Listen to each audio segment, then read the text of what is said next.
PL antifacção, gente. Então, a gente teve aí o texto aprovado ontem na Câmara, tá? O substitutivo apresentado pelo Guilherme Derrite, ou seja, a mutilação que ele fez ao projeto original do governo federal.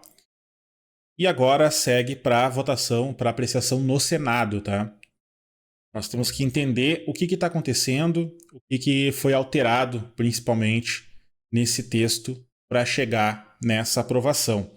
Teve rejeição em massa dos partidos de esquerda, o PSOL rejeitou em bloco, o PT rejeitou em bloco, o PCdoB quase 90% dos parlamentares também rejeitou. Então foi uma votação daquelas clássicas da Câmara em que o centrão e o bolsonarismo mais extremo se unem. E foi tudo graças a uma articulação do Hugo Mota, de fato, que buscou acelerar a votação desse projeto e entregar essa, vamos colocar assim, vitória para o Guilherme Derrite e para o Tarcísio de Freitas, principalmente, porque o que está em jogo aqui nesse momento é uma propaganda para o Tarcísio também. E para o próprio Derrite, afinal, ele mesmo é um pré-candidato aí, talvez a Senado, talvez a governo do estado de São Paulo, depende muito de como o Tarcísio vai se portar nessas eleições. Então vamos ler aqui primeiro no G1. Veja o que pode mudar com o projeto antifacção aprovado pela Câmara. O texto ainda precisa passar pelo Senado e pela sanção do presidente Lula antes de virar lei. O projeto aumenta penas, cria novos crimes, amplia mecanismos de investigação e estabelece regras especiais para líderes de facções. Dá para ver que o começo do texto aqui ele é uma propaganda pró-Tarcísio, né? Pró-Derrite. Mas vamos ler aqui. Tem vídeo da Globo News? Vamos ver o vídeo da Globo News também, então. Complicado é aguentar os anúncios, né? Porque não tem como escapar deles estando no portal. Mas vamos lá. O projeto de lei antifacção foi aprovado, o texto base, teve seu texto base aprovado por 370 votos a 110, com 3 abstenções. Portanto, o texto do relator, o deputado Guilherme Derrite, do Progressistas de São Paulo, foi aprovado pelo plenário. Esse é o texto base, ainda cabem os destaques, que são aqueles pedidos de votação em separado para modificar o texto. O presidente da Câmara, Hugo Mota, no início da votação, já disse que não aceitaria destaques que alterem a lei antiterrorismo, porque ela não está dentro do escopo desse debate. Portanto, aquela ideia do PL de destacar a questão do terrorismo não vai poder acontecer porque o destaque não será aceito. Mas há também a possibilidade de outros pedidos de mudança. Antes dessa votação, a base do governo chegou a apresentar um destaque de preferência, que é um recurso que permitiria votar o texto original apresentado pelo governo. Mas esse destaque de preferência foi rejeitado. E agora, portanto, houve a votação do texto apresentado pelo relator, a 6ª versão do texto. Guilherme Derrite, que não... Sexta versão do texto. Vocês entendem o quanto isso foi mutilado? Quanto isso foi alterado, degradado? 6 versões do relatório. Escolheu nenhuma emenda de plenário e agora esse texto base foi aprovado por 370 a 110 e vai agora para análise dos destaques antes de seguir para o Senado Federal. Marcelo. Então, vejam. Derrite já no primeiro dia apresentou 2 versões do relatório, uma ou 2 versões do relatório. Isso na semana passada, tem uma semana que ele apresentou o relatório. E o que foi votado foi a 6ª versão, gente. A Câmara aprovou por 370 a 110 o projeto antifacção, que cria um novo marco legal para o enfrentamento de organizações criminosas. O projeto foi enviado pelo governo federal em outubro. A relatoria ficou com o deputado Guilherme Derrite, progressista de São Paulo. Importante citar, afinal, mesmo partido de Hugo Mota, né? Secretário licenciado de Segurança Pública de São Paulo, escolha que gerou incômodo do Planalto. O presidente da Câmara, Hugo Mota, foi quem atribuiu a função ao deputado. Perdão, eu sempre me engano com isso, sempre confundo. Hugo Mota é republicanos, mas é aliado do PP, que é do Arthur Lira. Tá? O PP que é do Derrite. A tramitação foi marcada por tensão entre governo e oposição. Lideranças governistas criticaram mudanças propostas por Derrite, enquanto opositores cobraram endurecimento maior do texto. E aqui teve questões bizarras que foram suprimidas antes de vir a plenário, tá? Por exemplo, os governadores do tal consórcio da paz, entre muitas aspas, né? São aqueles radicais, aqueles bolsonaristas que se uniram para tentar desgastar o governo federal depois da operação do Rio de Janeiro. Eles tentaram colocar, inclusive, redução da maioridade penal nesse texto. Eles queriam reduzir a maioridade penal na proposta do Derrite. Então, assim, teve muito populismo penal envolvido nesse negócio. E teve muito discurso torto, violento, pregando só ou prender por prender, ou também o mais crítico nesse momento, que é a história de equiparar organização criminosa a terrorismo. Está aprovado, aumenta penas, cria novos crimes, amplia mecanismos de investigação, estabelece regras para líderes de facções. O projeto ainda passa pelo Senado pela sanção de Lula antes de virar lei. Confira principais pontos. O que diz o projeto? O texto trata de organizações criminosas, paramilitares ou milícias privadas que atuem com violência ou grave ameaça. O relator ainda introduziu o conceito de organização criminosa ultraviolenta, concentra as punições mais duras. O governo, porém, criticou a ausência de expressão facções criminosas na redação final e afirmou que buscará votação para a inclusão desse trecho separadamente. Por que eles tiraram facção, né? Qual é o interesse de tirar o conceito de facção criminosa? Não entendi. Entre os pilares está o aumento de pena em crimes praticados por essas organizações, que poderá chegar a 40 anos. Aumento de penas e novos tipos penais. O texto prevê penas de 20 a 40 anos para ações de facções ultraviolentas, que é esse conceito do Derrite. Novos crimes como novo cangaço, domínio territorial, uso de explosivos, armas pesadas, drones e ataques contra a infraestrutura essencial. Novo cangaço, eles estão praticamente assistindo série demais, né? Agravante para crimes ligados a garimpo ilegal. Proposta também dificulta a progressão de regime para membros de organizações. Regras mais rígidas para a progressão de pena. Tomei um susto aqui. Eu vi só a testa da foto. Assim, achei que era o Kid Bengala, mas é o Terry Crews, ó. A progressão poderá exigir 70%, 75%, 80% ou até 85% do cumprimento da pena, dependendo da gravidade e da reincidência. Hoje, em crimes hediondos, o percentual costuma ser menor. Presídio federal obrigatório para lideranças. O texto determina que chefes de organizações criminosas cumpram pena em presídios federais de segurança máxima, com o objetivo de interromper comunicações ilícitas e reduzir o poder de comando dentro do sistema prisional. Novos instrumentos de investigação. O projeto prevê monitoramento audiovisual de parlatórios, inclusive em contato com advogados, em hipóteses excepcionais e sob ordem judicial. Ampliação das buscas, quebra de sigilo e operações encobertas. Audiências e atos processuais por videoconferência. O texto mantém intactas as atribuições da Polícia Federal e não altera a lei antiterrorismo, pontos que eram alvo de críticas do governo quando constavam em versões anteriores. Mentira! Eles estão derretendo as finanças da Polícia Federal. Eu estava assistindo ontem à noite a votação do texto base e o primeiro pedido de destaque foi colocado para discussão foi um da Maria do Rosário, em que ela levanta o tema de que o fundo de combate às drogas estava sendo alterado e ele é um dos fundos que financia a Polícia Federal. Né? Então, dizer que está mantendo intacta as atribuições da Polícia Federal não é muito verdade, considerando que estão tirando as finanças dela, né? Estão tirando o funding. Regras de confisco e alienação de bens. O projeto cria mecanismos mais duros para atacar o patrimônio das facções, como bloqueio imediato de contas, bens e criptoativos, alienação antecipada ainda na fase de investigação, possibilidade de intervenção judicial em empresas usadas por organizações criminosas. Esse é um dos pontos que geraram maior atrito entre governo e relator. Aqui o Derrite queria, tá, garantir o patrimônio dos criminosos, garantir o patrimônio dos suspeitos. Basicamente isso. Ele não queria a execução antecipada, a alienação antecipada de bens. Divergências. O governo vê risco de descapitalização da Polícia Federal. Não é o governo que vê, o texto diz isso.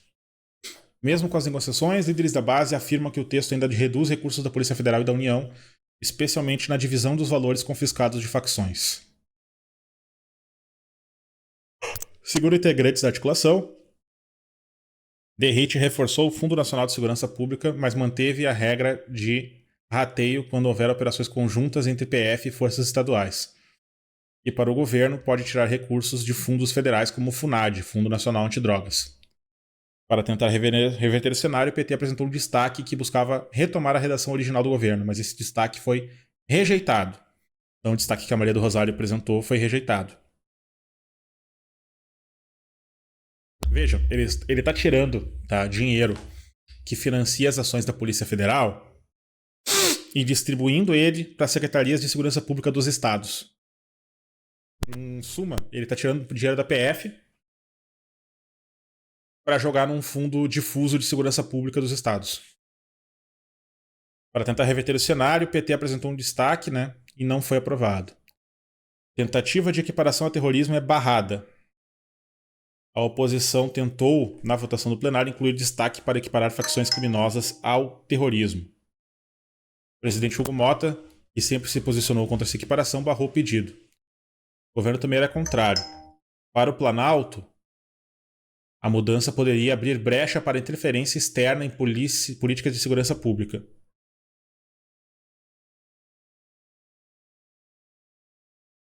Preservação da estrutura da Polícia Federal. Outro ponto de atrito era a proposta inicial de Derrite, que mexia nas atribuições da Polícia Federal. O PF temia perder a autonomia. O relator recuou e a versão aprovada não altera suas competências. 317 votos a favor, 111 contra. PT, todos votaram contra e 2 ausentes. O resto todo, centrão e direita, tudo votou sim. PSB, 8-7. Nossa Senhora. Sol em bloco, votou não. PCdoB teve 1 voto favorável. E a rede foi um arco-íris, 1 abstenção, 1 não, 1 sim. Pois bem. Dito isso, tem uma análise da Daniela Lima, lá no UOL, sobre a votação, O governo vai reagir. Vamos ver aqui o que a Daniela Lima conseguiu de bastidores. Deixa eu chamar imagens aqui direto da Câmara dos Deputados, porque começou a andar a sessão. O presidente Hugo Mota já abriu os trabalhos, inclusive já houve, você está vendo aí nesse momento o relator Guilherme Derrite lendo o seu relatório. Foi feito um requerimento de retirada da pauta, do PL antifacção, mas esse requerimento de retirada da pauta foi rejeitado por 316 votos a 110, e aí com isso já vai acontecendo também o encaminhamento das bancadas, do voto das bancadas, e também aí a leitura do relatório de Guilherme Derrite. A gente vai acompanhando qualquer novidade em relação à votação desse projeto de lei das facções criminosas, a gente informa para você aqui no All News. Eu faço um rápido intervalo para você que nos acompanha pela TV a cabo e daqui a pouquinho a gente volta para falar da COP30. Até já. Dani, Couto, PL antifacção andando na Câmara. A coisa vai mesmo. É isso, A gente falou um pouquinho mais cedo, o Hugo Mota estava determinado a qualquer custo a botar esse projeto para andar e meio que lavou as mãos, a maioria decide. Se o governo não gostar, o governo que tire os votos, ou depois o presidente Lula veta. é isso, entendeu? Ele quer uma marca, uma proposta para fechar o ano. Teve a aprovação. Quais foram as boas notícias produzidas pela Câmara aqui esse ano? A aprovação da isenção do imposto de renda, mas essa era uma bandeira muito associada ao governo, muito associada ao Lula, então você precisa dividir os louros com todo mundo. E agora ele vai tentar essa da segurança, juntando ali de maneira... ficou quase um Frankenstein, sabe? Eu diria. O Lula chegou numa fala que irritou muito o Hugo Mota, a falar que houve furto do projeto do governo. E, de fato, né, o governo apresentou o projeto e pediu, por favor, não politiza na medida do possível, não coloca para nenhum radical a votação, coloca para um relator tranquilo, para a gente dialogar. E o que ele faz? Combina o jogo, Guilherme Derrite se licencia da Secretaria de Segurança Pública, assume sua vaga como deputado e vem para ser ele o relator, né?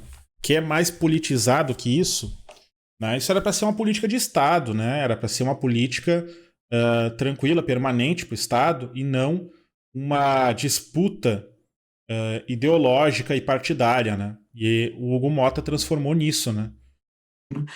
Porque foi passado para um opositor. A gente vai agora, na verdade, eu estou muito curiosa para ver que mais de ajustes o Derrite fez, o que mais vai sair dessa cartola. Aliás, vou até ver se eu já tenho aqui, já consigo pra gente o texto final dele, meu caro. Mauro tá traumatizado, né? Comigo. A sexta versão. Ô, Couto, isso que a Daniela falou vai ser uma característica dessa gestão Hugo Mota. Vai ser um projeto para agradar o governo, um projeto para agradar a oposição. Ele vai se equilibrar. O nome disso é insegurança. Aquele idoso na mesa da Câmara tem 35 anos de idade. O Hugo Mota, tá? Não Couto. Ele tem uma insegurança tremenda. Ele foi colocado lá como bonecão do Arthur Lira. Quando chegou em cima dele a pressão, ele não sabe lidar. O governo pressionou ele, ele vai lá e atende o governo. O bolsonarismo pressionou ele, ele vai lá e atende o bolsonarismo. Até o final nisso. Ele não tem posição. Vai ser desse jeito, né? Eu acho que a imagem está perfeita. É por isso que reapareceram em Brasília agora o Arthur Lira e o Eduardo Cunha, né, ex-presidentes da Câmara, que devem ter instruído não só o Derrite, mas o próprio Hugo Mota a usar o estilo trator, né? É que o Hugo Mota não decide para que lado ele quer empurrar esse trator. E cada vez, em cada capítulo que acontece lá, mais ele se desmoraliza. Até hoje ele não conseguiu punir o pessoal que ocupou, fez um motim lá na Câmara já 2 meses atrás. E não vai punir. Sabe, ele é muito fraco. Ele é o oposto do Arthur Lira, né? O Arthur Lira passava o trator em todo mundo. Ele fica tentando maneirar e acaba não agradando a ninguém. Agora, por exemplo, ele está ressuscitando também o tal projeto da anistia, né? Ou da dosimetria lá do Paulinho da Força. Ele é muito fraco para ser presidente da Câmara. Foi uma escolha infeliz. É isso. Eu vou até parar aqui esse corte, porque eu acho que fica quadro perfeito para discutir. O Hugo Mota é um fraco.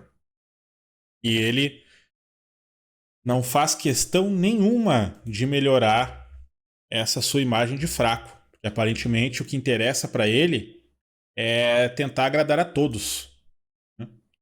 Agora tem uma análise aqui, na verdade não é bem uma análise, é uma fala do senador Alessandro Vieira, que a princípio ele vai ser o relator no Senado do projeto antifacção. E ele já dá o sinal, vai mudar, quer ver? Senador, o senhor pretende alterar o texto que veio pela Câmara nessa tramitação que vai acontecer no Senado a partir de agora? Sim, algumas alterações precisam acontecer. Eu vou dar um exemplo de uma alteração que me foi ontem apresentada já durante o processo de votação na Câmara dos Deputados pelo próprio relator, porque algumas coisas são percebidas, tem que lembrar que esse é um projeto que teve tramitação rápida, e às vezes algumas coisas são percebidas, problemas técnicos, num momento em que você não consegue corrigir naquela casa. E o Derrite me passou uma demanda, uma emenda do pastor Henrique, muito meritória, que é no tocante a um tipo penal que foi criado, que é aquele apoio, auxílio para o integrante de facção. Só que a gente sabe que, eventualmente, ou muitas vezes, o morador da comunidade é obrigado, ele é forçado, ameaçado por armas para guardar drogas, para guardar um criminoso dentro de casa, esconder um criminoso. Então, fazer essa exceção, esse esclarecimento técnico é um exemplo do que a gente vai ter que fazer aqui. E, como eu disse, a questão do financiamento da Polícia Federal é uma questão que no Senado é absolutamente consensual. A gente não pode tirar nenhum centavo de financiamento de nenhuma das forças policiais da segurança.